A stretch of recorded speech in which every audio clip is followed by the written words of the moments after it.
Informasi kali ini pemirsa, peristiwa banjir bandang melanda desa Gunung Sari, Kecamatan Maisan, Bondowoso pada Kamis petang. Air banjir bercampur lumpur dan membawa material kayu ini meluap ke daratan sangat deras dan menerjang 12 rumah warga.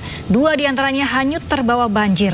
Pasca kejadian tersebut, petugas gabungan mengevakuasi rumah warga dan membersihkan material banjir.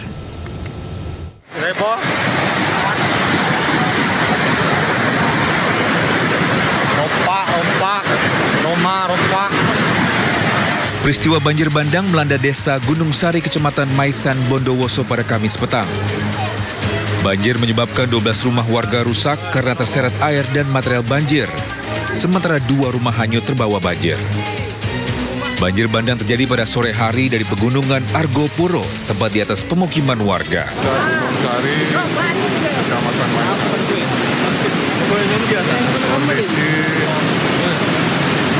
Pasca kejadian tersebut, petugas gabungan dari TNI Polri, Muspika, dan Badan Penanggulangan Bencana Daerah Kabupaten Bondowoso mengevakuasi rumah warga yang rusak dan membersihkan material banjir yang masuk ke dalam rumah warga terdampak. Petugas memindahkan barang berharga milik warga ke tempat yang lebih aman. Petugas juga menginventarisasi dampak kerugian yang dialami warga di desa Gunung Sari. Ini ada 2 rumah yang roboh ya, dan ada warga yang terjebak di rumahnya. Ini dengan tim BPBD sedang dilakukan evakuasi karena ada. Tapi nggak ada korban ya, nggak ada korban ya? Tidak ada, nihil. Tidak ada korban luka maupun korban jiwa dalam kejadian tersebut. Dari Bondowoso, Rizky Amirul Ahmad, iNews melaporkan. Pemirsa, viral video seorang seniman kuda kencak di Lumajang, Jawa Timur meninggal di tengah pertunjukan. Korban tiba-tiba tersungkur ketika tengah menari dengan kudanya di sebuah hajatan.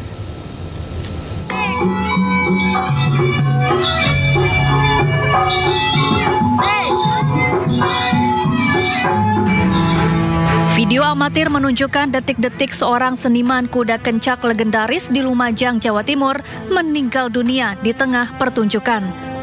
Peristiwa terjadi saat Mistar sedang menari bersama sang kuda dalam sebuah hajatan di Desa Selok Awar-Awar, Kecamatan Pasirian, Lumajang, Kamis malam. Namun tak lama berselang, korban tiba-tiba jatuh dan tersungkur. Awalnya warga yang menyangka jika adegan ini adalah bagian dari pertunjukan. Namun setelah ditunggu, korban tak kunjung bangun. Melihat hal ini, warga pun bergegas memeriksa korban dan membawanya ke rumah sakit. Namun naas nyawa korban tidak tertolong. Awalnya dikira atraksi. Dikira atraksi. Iya, ya. Berarti kejadiannya waktu atraksi itu, Pak? Iya, kejadian atraksi. Itu langsung meninggal di lokasi? Iya, di sini, iya. Pas awal datang itu ada tanda-tanda sakit atau apa, Pak? Oh, enggak ada. Enggak ada. Itu atraksinya berapa lama, Pak? Kira-kira ya 5 menit. Baru dimulai ya? Iya, baru dimulai. Sementara itu, duka mendalam masih dirasakan keluarga korban di rumah duka. Keluarga tak menyangka hari itu menjadi hari terakhir korban melakukan pertunjukan. Lagi atraksi itu, terus atraksinya sudah, terus mau ngambil mic itu bapak langsung jatuh, Pak. Sempat itu ke rumah sakit? Iya, tak bawa ke rumah sakit, tapi kata orang-orang di sana sudah sudah meninggal di sana gitu. Almarhum Mistar merupakan seorang seniman kuda kencak legendaris di wilayah Kabupaten Lumajang. Ia telah berkecimpung di dunia seni sejak masih remaja. Dari Lumajang, Jawa Timur, Yayan Nugroho, iNews melaporkan. Pemirsa, viral di media sosial video seorang siswa sekolah dasar di Kota Medan belajar di lantai. Siswa ini tidak diizinkan belajar dan tidak duduk di bangku karena menunggak bayaran sekolah serta tidak mengambil rapor. Bu, dia disorain dari tadi di luar saya datang. Bu, ambil raport Mesa, duduk di bawah, dia nangis loh, Bu. Dia nangis, Bu, pikir sekolah dia nangis. Mama, Mesa malu duduk di bawah. Gimana sih perasaan ibu anak kayak gini tuh harus tanggung malu, Bu? Saya bilang, Mama belum punya duit, nak sabar ya. Tapi Mesa disuruh belajar bawah. Nggak usah, Bu. Jangan kayak gini, Bu. Saya juga dulu pernah sekolah, bahkan saya sering telat. Kita kepala sekolah. Jangan gitu, Bu. Peraturan itu tidak bisa. Peraturan itu tidak bisa Ibu membuat anak yang belum dapat harus duduk di bawah. Peraturan dari mana coba? Saya sekolah dulu, Bu. Jarang saya bisa mampu bayar, tapi nggak pernah. Inilah rekaman video orang tua siswa kelas 4 sekolah dasar di Medan yang merekam anaknya berinisial MI duduk di lantai saat didatangi orang tuanya. Berderai air mata, orang tua murid menceritakan peristiwa yang menimpa anaknya tersebut. Dirinya mengakui jika belum membayar uang sekolah anaknya selama 3 bulan dan belum mengambil rapor. Meski sudah meminta waktu dan dispensasi kepada pihak sekolah melalui wali kelas, namun wali kelas tetap melarang anaknya untuk mengikuti kegiatan belajar mengajar. Semangat belajar yang tinggi dari sang anak membuatnya tetap datang ke sekolah meskipun wali kelasnya tidak memberikannya bangku untuk duduk dan terpaksa sang anak duduk di lantai. Justru ibu bilang ini nggak sopan. Lantas kenapa ibu taruh anak saya di bawah? Apa itu sopan? Tindakan sopan. Ibu kan orang yang berpendidikan sih, Bu. Ibu jauh lebih berpendidikan dari saya. Setidaknya janganlah buat anak saya kayak binatang kayak gini gitu loh. Saya bukan masalah uang. Iya. Saya tahu itu kepala sekolah. Saya tahu, ibu kan tahu. Ibu kan tahu keadaan saya kayak mana. Saya nggak peduli. Saya ambil rapor ibu. Mau bayar uang sekolah nggak ambil rapor ibu. Iya. Ibu juga harus tahu kondisi saya. Saya juga bukan sehat-sehat aja, Bu. Ya. Tinggal mengambil rapor kan bisa suami ibu. Mengambil rapor. Abangnya ngambil. Dia tidak ada di sini. Ya, ibu tahu abangnya juga nggak ada di sini. Kenapa ibu salahkan saya? Saya tidak nyalahkan ibu. Saya tidak nyalahkan ibu. Saya nyalahkan. Peristiwa tersebut sudah berjalan selama 3 hari. Memang di situ saya belum bayar uang sekolah abang beradik 3 bulan kan. Cuman saya sempat minta dispensasi sama kepala sekolah agar anak bisa ikut ujian. Oke, alhamdulillah dikasih lah ujian. Saya di pagar sekolah, teman-teman dia ngejar nih, megang tangan saya, ibu ambil rapot Mesa, dia bilang gitu. Kasian Mesa duduk di lantai kayak pengemis, Bu. Di situ saya pecah nangis. Ya Allah, anak aku. Saya terus cepat ya saya datang ke sekolahnya. Saya memang lihat, ya Allah, 3 kali guru Muna. Saya bilang, akhirnya saya jadi argumen lah sama gurunya. Dia bilang, kan saya sudah bilang kalau anak yang belum lunas, yang belum ngambil rapot itu tidak dibenarkan. Peraturan dari mana ini, Bu? Saya bilang. Saya sekolah juga nggak pernah lo kayak gini gitu. Tetap dia berisi keras. Orang tua siswa berharap agar pihak sekolah dapat memberikan kelonggaran sehingga anaknya tetap bisa mengikuti kegiatan belajar mengajar seperti biasanya. Dari Medan, Sumatera Utara, Ahmad Ridwan Nasution, iNews melaporkan. Pemirsa, Pusat Polisi Militer TNI Angkatan Laut Puspomal menggelar rekonstruksi penembakan terhadap pemilik rental mobil di res area kilometer 45 Tol Tangerang Merak pada Jumat malam. Sejumlah anggota keluarga korban penembakan di res area kilometer 45 Tol Tangerang Merak menyaksikan langsung rekonstruksi insiden naas tersebut. Keluarga korban yang hadir ingin memastikan rekonstruksi yang digelar oleh Puspomal berjalan secara transparan dan sesuai dengan fakta. Selain dihadiri keluarga korban, Puspomal juga menghadirkan 3 tersangka kasus ini, yakni Sertu AA, Sertu RH, dan KLKBA. Pihak keluarga yang diwakili oleh anak korban mengaku masih trauma dengan kasus ini, namun tetap berkomitmen mengawal kasus hingga tuntas. Kita pasti akan terus. Ya, kami dari pihak keluarga, sebenarnya saya masih trauma ya kejadian ayah saya, apalagi saya melihat lokasi ini. Tapi saya bisa menyimpulkan bahwa reka adegan memang sudah sesuai ya, seperti yang kita saksi-saksi ini lakukan pada saat di TKP begitu ya. Pemirsa, rekonstruksi kasus pembunuhan bos rental mobil di res area kilometer 45 Tol Tangerang Merak dihadiri keluarga korban. Ya, ada sejumlah reka adegan dalam rekonstruksi tersebut dan berikut adalah laporan rekan Esra Ambarita. Pemirsa, Polisi Militer TNI Angkatan Laut baru saja melakukan rekonstruksi terkait kasus penembakan yang dilakukan anggota TNI Angkatan Laut dengan seorang ataupun yang melibatkan korbannya yaitu bos rental. Dan ini dilakukan tadi tepatnya di res area kilometer 45 yang mana di tempat saya mengabarkan di depan sebuah minimarket. Nah, tadi ini berlangsung rekonstruksinya kurang lebih selama 2 jam dari pukul 12 malam. Dan sempat tadi ada penundaan, seyogianya harus berlangsung pukul 11 malam, namun karena diguyur hujan, jadi sempat ada ulur waktu sementara. Nah, tadi kami lihat bahwa pengawasan tetap dilakukan oleh pihak kepolisian dan juga dari pihak TNI Angkatan Laut. Namun yang hendak kami sampaikan baru dari rekonstruksi tadi adalah bahwa adegan demi adegan dari Pandeglang kemudian di TKP tempat terjadinya penembakan dilakukan secara komprehensif ataupun secara keseluruhan dilakukan di sini. Nah, tadi tidak ada statement resmi dari pihak TNI Angkatan Laut mengenai rekonstruksi ini. Kami hanya mendapatkan statement langsung dari anak korban, yakni tadi ini ada anak korban yang bernama Agam Muhammad yang menyampaikan beberapa statementnya yang cukup menarik. Ada perubahan dari statementnya. Kalau tadi reka adegannya ini digambarkan ada sekitar 30 lebih reka adegan dalam rekonstruksi ini, namun tidak dirincikan secara signifikan.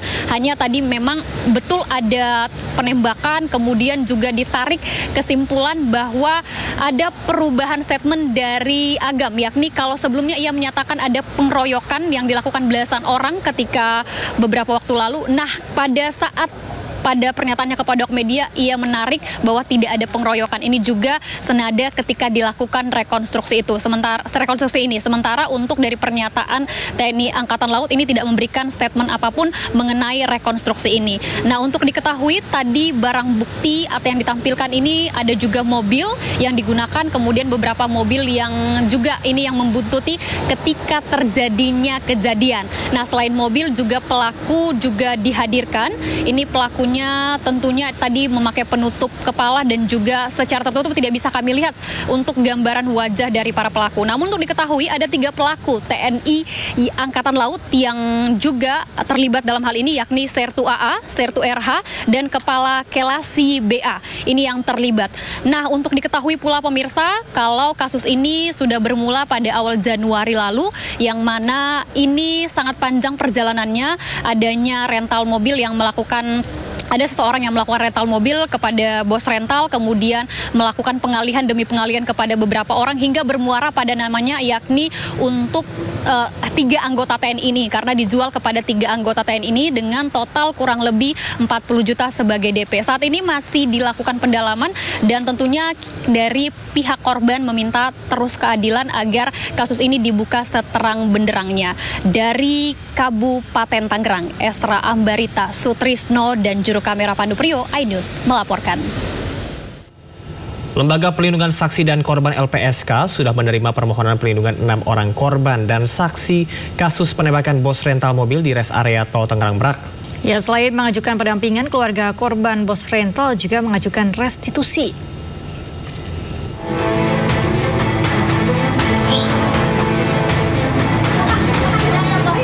Ajukan permohonan perlindungan, Lembaga Perlindungan Saksi dan Korban LPSK kunjungi rumah duka korban penembakan di Kabupaten Tangerang, Banten.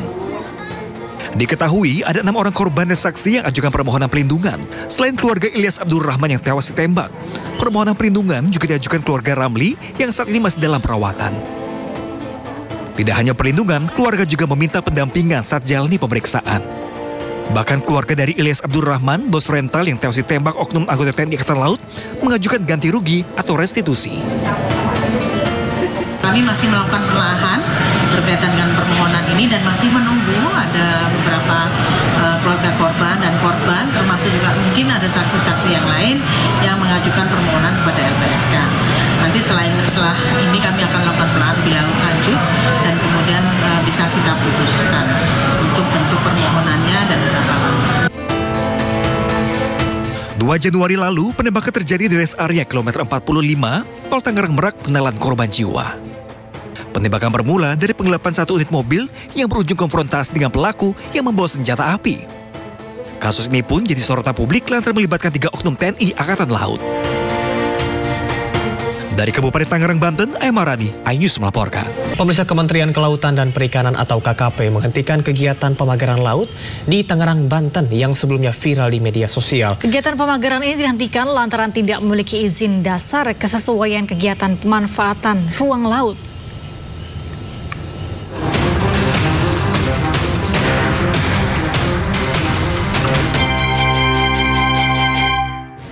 Kementerian Kelautan dan Perikanan KKP menghentikan kegiatan pemagaran laut tanpa izin di Tangerang, Banten yang sebelumnya viral di media sosial.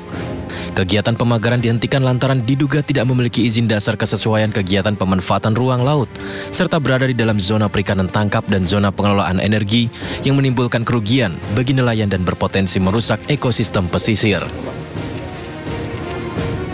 Menteri Kelautan dan Perikanan Sakti Wahyu Trenggono mengarahkan segala kegiatan pemanfaatan ruang laut yang tidak memiliki izin dasar dan berpotensi merusak keanekaragaman hayati, serta menyebabkan perubahan fungsi ruang laut seperti pemagaran laut ini untuk segera dihentikan. Direktur Jenderal Pengawasan Sumber Daya Kelautan dan Perikanan langsung terjun dalam aksi penghentian ini sebagai sikap tegas KKP, merespon aduan nelayan setempat serta menegakkan aturan yang berlaku terkait tata ruang laut. Kita melakukan penyegelan pemagaran laut yang sudah viral ini, dan ternyata memang kami wawancara dengan beberapa nelayan mengganggu. Pagar tersebut kami cek di KKP tidak ada PKK PRL-nya, jadi perizinannya tidak ada. Pemerintah dalam hal ini KKP hadir, ya, negara hadir di laut ini untuk melakukan penyegelan pemagaran laut tersebut. Laut ini pemersatu bangsa. Tidak boleh laut itu dipagar-pagar seperti itu. Siapapun pemiliknya nanti akan kami tindak lanjuti. Tim Gabungan Polisi Khusus Kelautan Ditjen PSDKP serta Dinas Kelautan dan Perikanan Banten telah melakukan investigasi di desa dan kecamatan sekitar lokasi pemagaran laut pada September 2024. Dari hasil investigasi dan pengambilan foto udara atau drone pemagaran laut, dimulai dari Desa Marga Mulya sampai dengan Desa Ketapang, kemudian Desa Patra Menggala sampai Desa Ketapang, diketahui konstruksi bahan dasar pemagaran merupakan cerucuk bambu. Hingga saat ini proses investigasi terus berlangsung. Pemirsa, pagar laut misterius yang berdiri kokoh di pesisir pantai utara Kabupaten Tangerang, Banten meresahkan nelayan. Pagar bambu setinggi 6 meter itu membentang sepanjang 30 km di sepanjang laut Kabupaten Tangerang.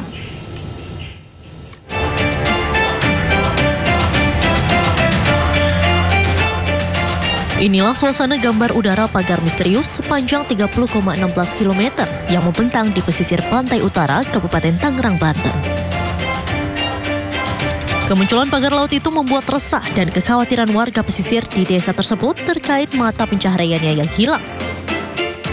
Diketahui pagar yang terbuat dari bambu ini terbentang sepanjang 30,16 km di pesisir laut Kabupaten Tangerang, di mana terdampak 4 kecamatan dari 16 desa, mulai dari Kecamatan Teluk Naga, Paku Haji, Mauk, hingga Keronjo.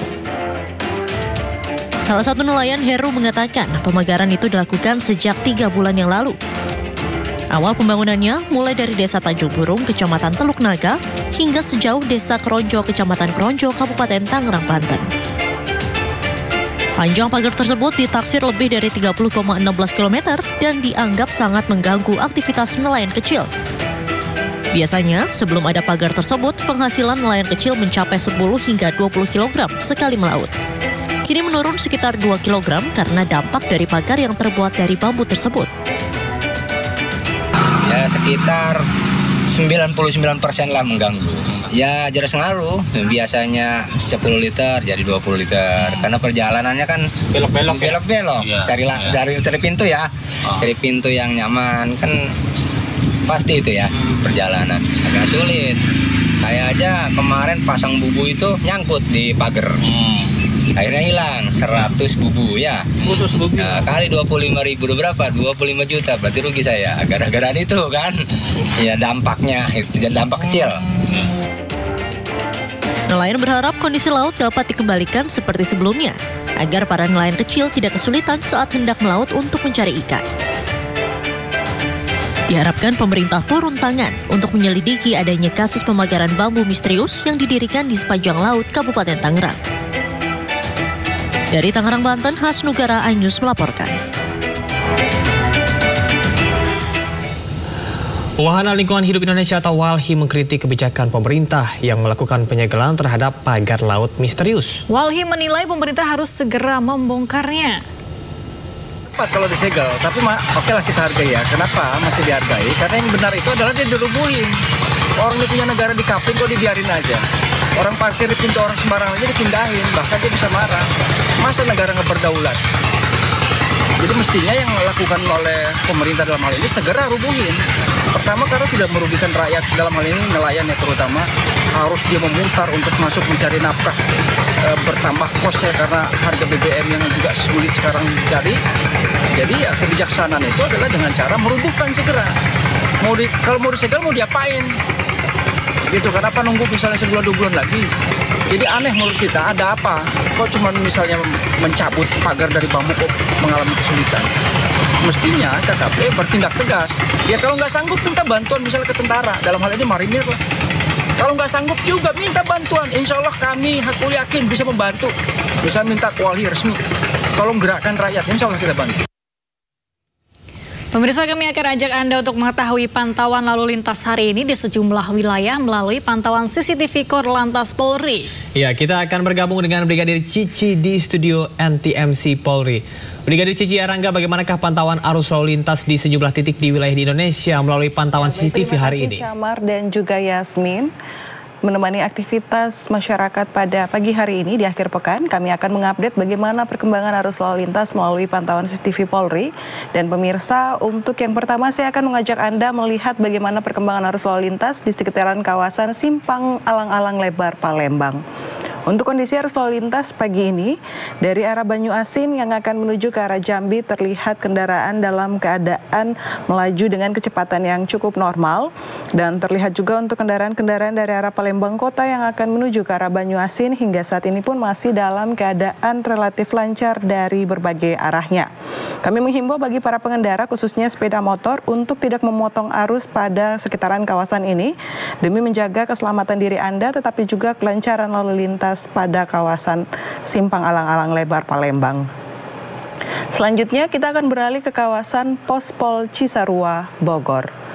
Arus lalu lintas dari arah Puncak yang akan menuju ke arah Jakarta ataupun Ciawi dan sebaliknya, hingga saat ini terpantau kendaraan masih didominasi oleh kendaraan roda 2 dan juga kendaraan roda 4. Untuk kecepatan kendaraan yang melintas masih di kisaran normal 45 km per jamnya. Kami menghimbau bagi para pengendara untuk tetap menjaga batas laju kecepatan kendaraan Anda, mengingat banyaknya aktivitas masyarakat atau adanya aktivitas pasar yang berada di kawasan ini. Dan bagi para pengendara yang nantinya akan melintasi kawasan Cisarua Bogor sendiri, perlu kami informasikan bahwa untuk tutup buka jalan bersifat situasional melihat kembali perkembangan arus lalu lintas yang terjadi pada sekitaran kawasan ini. Berikutnya kita akan beralih ke kawasan Jalan Malioboro, Yogyakarta. Untuk arus lalu lintas dari Jalan Abu Bakar Ali yang akan menuju ke arah Keraton Jogja hingga saat ini masih terbilang dalam keadaan relatif lancar.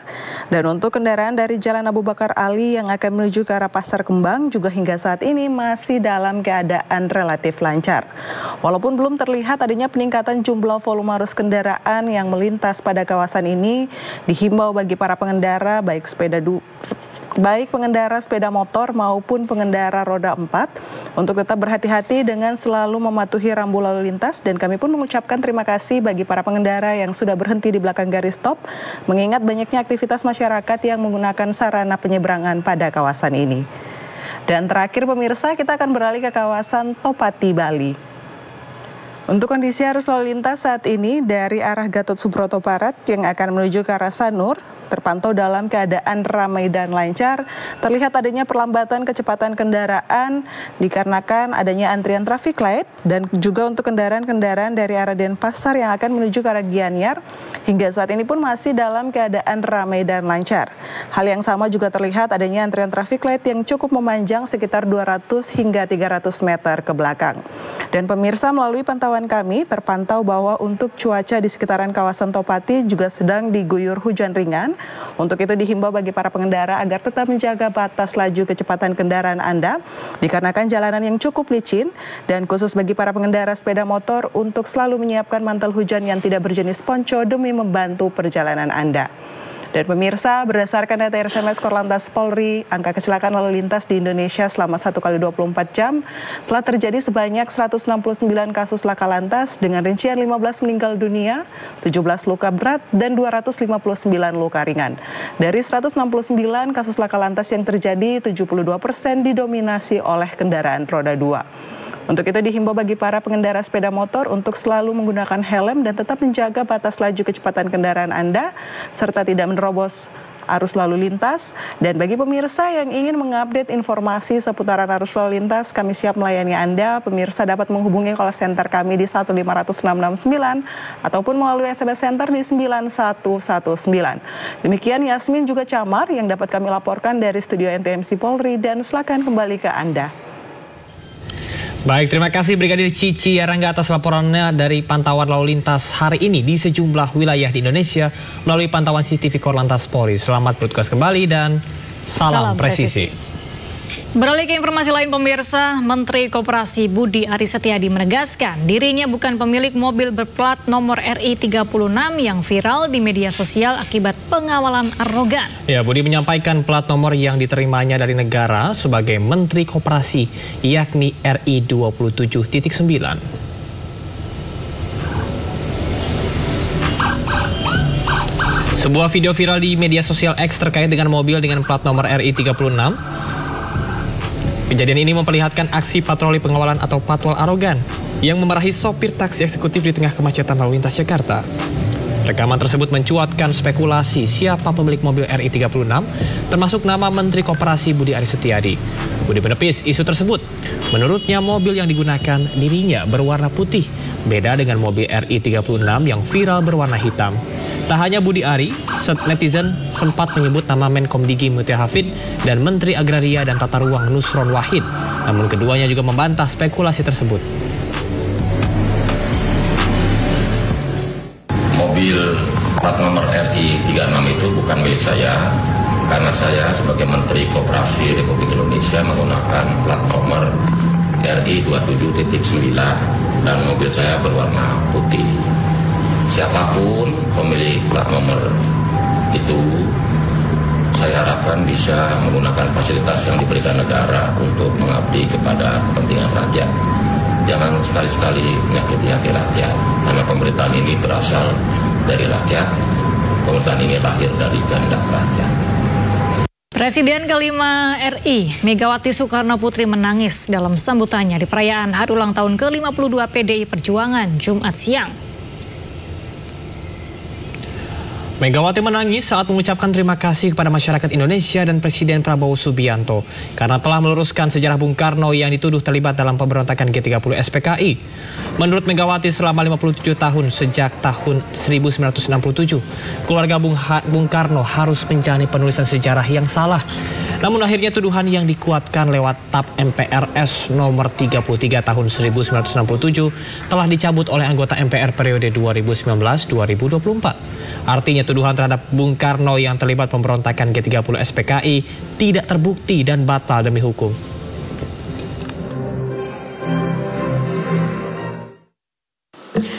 Ucapan terima kasih yang setulus-tulusnya saya sampaikan kepada seluruh rakyat Indonesia dimanapun kalian berada atas pelurusan sejarah Bung Karno tersebut. Ucapan terima kasih juga saya sampaikan kepada Presiden Prabowo Subianto yang telah merespon surat pimpinan MPR RI terkait tindak lanjut pemulihan nama baik dan hak-hak Bung Karno sebagai Presiden Republik Indonesia pertama. Bertepatan dengan hari ulang tahun ke-52 PDIP, Presiden ke-7 RI Joko Widodo mengucapkan selamat ulang tahun. Ya, hal ini disampaikan di kediamannya di Solo, Jawa Tengah. Rumah kediaman Presiden ke-7 RI Joko Widodo di Solo, Jawa Tengah terus didatangi pengunjung yang sekedar ingin bertemu, menyapa dan meminta foto bersama Jokowi.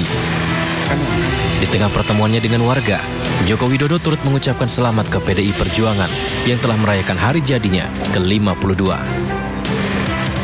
Ya, saya mengucapkan selamat ulang tahun yang ke-52 pada seluruh keluarga besar PDI Perjuangan yang hari ini ulang tahun. Harapannya Pak? Harapannya apa Pak? Harapannya apa Pak ke depan Pak? Namun sayangnya, saat ditanya harapannya kepada PDIP, Jokowi tidak berkomentar dan menanggapi. Dari Solo, Jawa Tengah, Septiantoro, iNews melaporkan. Dinamika perekonomian global masih akan mengalami up and down di tahun 2025 ini. Perserikatan Bangsa-Bangsa atau PBB memprediksi pertumbuhan ekonomi global tetap berada di level 2,8% pada tahun 2025 ini. Bahkan pertumbuhan 2025 masih akan tertahan oleh dua ekonomi teratas, yakni Amerika Serikat dan China. Perserikatan Bangsa-Bangsa atau PBB memproyeksikan pertumbuhan ekonomi global tetap di 2,8% pada 2025, tidak berubah dari tahun 2024. Selain itu, pertumbuhan 2025 juga akan tertahan oleh dua ekonomi teratas, yakni Amerika Serikat dan China. Prediksi tersebut berdasarkan laporan situasi dan prospek ekonomi dunia dari Departemen Ekonomi dan Sosial PBB. Dalam laporan yang disebutkan, kondisi perekonomian global yang stagnan di 2,8% ini juga akan dilengkapi dengan pemulihan yang moderat di Uni Eropa, Jepang, dan Inggris, serta kinerja kuat di beberapa negara berkembang besar, terutama India dan Indonesia. Berdasarkan laporan PBB tersebut, pertumbuhan ekonomi Amerika diperkirakan turun dari 2,8% tahun 2024 menjadi 1,9% di 2025. Hal ini dikarenakan pasar tenaga kerja melemah dan belanja konsumen melambat. Sementara itu, pertumbuhan China diperkirakan di level 4,9% pada 2024 dan diproyeksikan turun menjadi 4,8% di tahun 2025 ini. Kondisi ini didorong investasi sektor publik dan kinerja ekspor yang kuat, yang sebagian diimbangi oleh pertumbuhan konsumsi yang lemah dan pelemahan sektor properti yang masih ada. Sedangkan untuk perekonomian benua Eropa, PBB memprediksi perekonomian Eropa pulih secara moderat dengan pertumbuhan meningkat dari 0,9% pada 2024 menjadi 1,3% pada 2025. Hal ini didukung oleh inflasi yang mereda dan pasar tenaga kerja yang tangguh. Di sisi lain, Asia Selatan diperkirakan tetap menjadi kawasan dengan pertumbuhan ekonomi tercepat di dunia.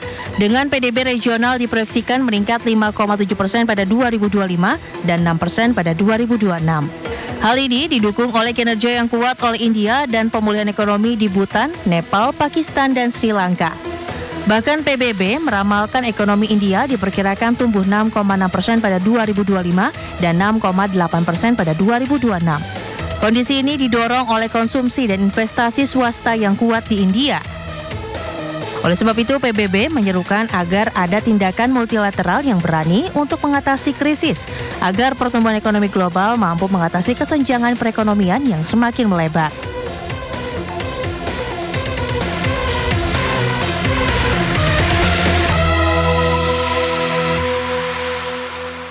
Pemirsa, pemerintah memastikan bergabungnya Indonesia dengan BRICS akan mendorong peningkatan perekonomian nasional. Menko Perekonomian menjelaskan kerjasama dalam BRICS akan menambah potensi kerjasama perdagangan dan kerjasama investasi antar anggota BRICS. Pemerintah memastikan akan memanfaatkan keanggotaan penuh BRICS sebagai bagian dalam mengakselerasi pertumbuhan ekonomi nasional. Menko Perekonomian Erlangga Hartarto pun menilai masuknya Indonesia menjadi anggota penuh BRICS akan membawa berbagai dampak positif bagi kemakmuran tanah air. Erlangga menyebut dampak positif masuknya Indonesia ke BRICS yakni bisa memperluas akses pasar ekspor dan semakin banyak membuka pintu investasi. Dengan dua peluang tersebut, pemerintah yakin Indonesia akan memiliki banyak opsi dalam membangun perekonomian nasional secara lebih kuat, terutama dengan memperdalam kerjasama sesama anggota BRICS ke depannya. Tentu kerjasama negara-negara BRICS akan lebih dekat. Ya. Dan kemudian apa Pak, akan di sektor apa yang akan didorong? Ya, nanti tentu kita lihat. Pasti dari sektor investasi dan juga akses pasar.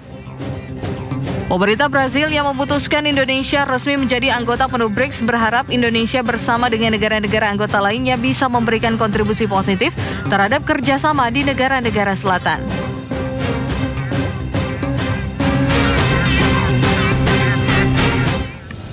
Sementara itu, masuknya Indonesia dalam keanggotaan BRICS sangat berpotensi membuka market share Indonesia semakin besar di kancah perekonomian Indonesia.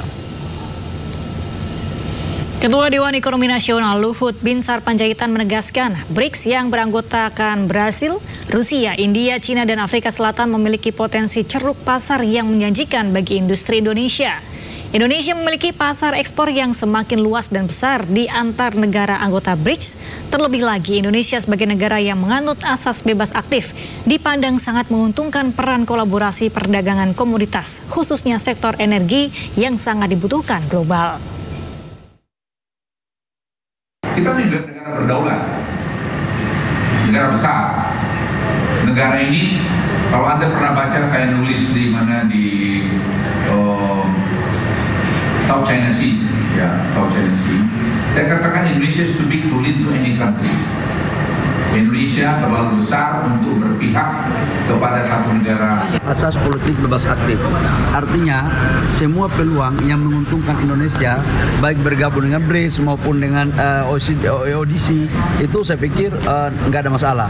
Termasuk ketika kita bangun dengan BRICS dan kemudian ada peluang untuk kita mendapatkan minyak dari Rusia, selama itu sesuai aturan dan tidak ada persoalan, kenapa tidak? Pemirsa, Menteri Luar Negeri Sugiono mengatakan bergabungnya Indonesia sebagai anggota penuh blok ekonomi BRICS merupakan wujud politik bebas aktif. Bergabungnya Indonesia ke dalam blok ekonomi BRICS diputuskan oleh para anggota dalam kurun waktu 3 bulan sejak pemerintah menyatakan keinginan bergabung dalam KTT BRICS Plus pada 24 Oktober 2024 lalu. Sugiono mengaku awalnya banyak pihak yang mempertanyakan mengenai keputusan Indonesia masuk sebagai anggota BRICS dan dianggap sebagai sesuatu yang melenceng dari prinsip politik luar negeri Indonesia yang bebas aktif. Namun Sugiono menegaskan keanggotaan Indonesia di BRICS merupakan wujud dari politik luar negeri Indonesia yang bebas aktif. Keanggotaan Indonesia di BRICS juga bukan merupakan kebijakan yang terisolir. Hal ini karena Indonesia sebelumnya juga aktif di kelompok multilateral lain seperti G20, APEC, IPF, MIKTA, dan CPTPP.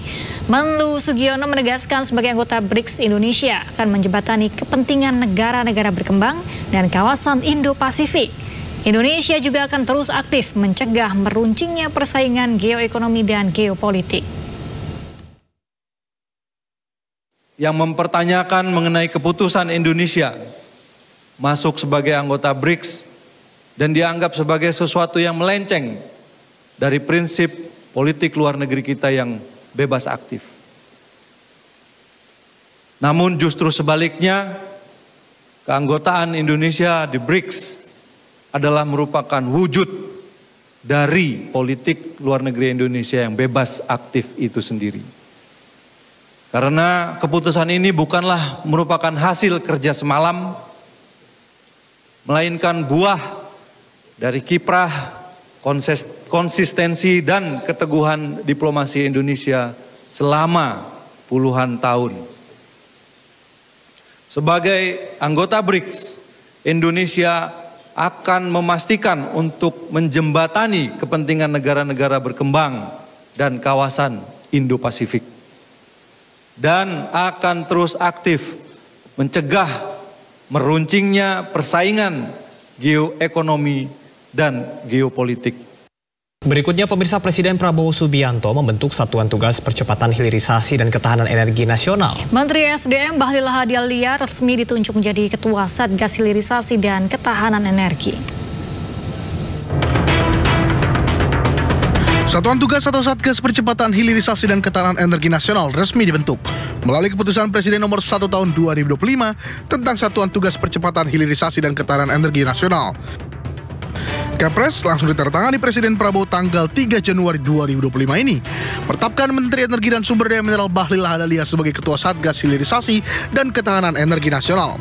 Dalam pasal 1 Kepres tersebut, Satgas dibentuk untuk 2 hal. Pertama, mewujudkan percepatan hilirisasi di bidang mineral dan batu bara, minyak dan gas bumi, pertanian, kehutanan, serta kelautan dan perikanan untuk peningkatan nilai tambah di dalam negeri. Sementara untuk mewujudkan percepatan ketahanan energi nasional, Satgas fokus melalui ketersediaan dan kebutuhan energi dalam negeri, baik yang berasal dari minyak dan gas bumi, batu bara, maupun energi terbarukan. Di sisi lain, Satgas Percepatan Hilirisasi dan Ketahanan Energi Nasional ini terdiri atas ketua, wakil ketua, sekretaris, anggota pelaksana, dan sekretariat. Berikut susunan Satgas Percepatan Hilirisasi dan Ketahanan Energi yang telah ditunjuk Presiden Prabowo. Terkait dengan hilirisasi dan ketahanan energi. Jadi ada 4 substansi daripada Kepres itu. Yang pertama itu adalah segera merumuskan, mengusulkan, dan menetapkan areal-areal, lokasi-lokasi, dan sumber daya bahan baku, baik ada yang ada di SDM, di kehutanan, di perikanan, maupun di pertanian, untuk dilakukan prioritas hilirisasi. Tugas dan wewenangnya melakukan koordinasi terkait percepatan hilirisasi dan ketahanan energi nasional dan memberikan rekomendasi percepatan hilirisasi dan ketahanan energi nasional yang harus segera ditindaklanjuti oleh kementerian lembaga serta pemerintah daerah.